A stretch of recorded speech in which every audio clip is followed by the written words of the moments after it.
Football season is one of the most important parts of Texas high schools. But what most people don't know is that each hit these players are taking, they inch closer to a life-changing disease. It's called chronic traumatic encephalopathy, better known as CTE.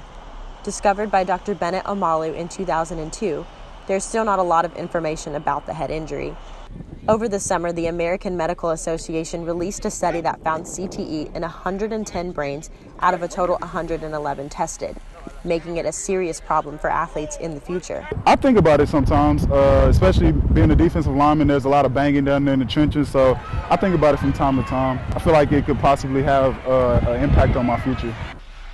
Several NFL players have been hospitalized for head injuries this season, including Packers wide receiver Devontae Adams for this hit from linebacker Danny Trevathan. But it doesn't take just one hit to develop CTE. The degenerative disease actually occurs over time after a player experiences repetitive hits to the head. Although North Texas football players Ladarius Hambone and E.J. Agia have never experienced a concussion, they know the severity of the injury. My mother, she was mostly worried about my head injury. She didn't want me to get hurt, any concussions and stuff like that as a kid. She felt like that would be pretty bad for me growing up. There have been some times where I hurt my head pretty bad. Thought I had one, but guess I didn't. With the disease finally in the spotlight, high schools across the state, including Denton-Guyer, are trying to change the stigmas surrounding head injuries.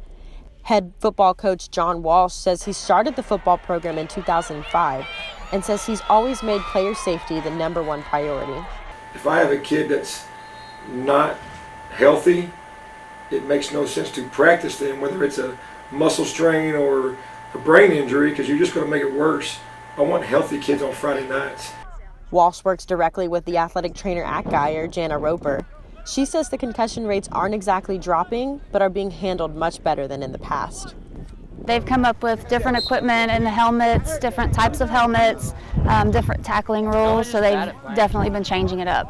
Roper says that if a player is suspected of a head injury, they must fill out this paperwork before returning to the field to play. And while there's no doubt that football in North Texas is here to stay, hopefully with these changes, more players are too as they continue their football careers. Haley Sutton, NT Daily News.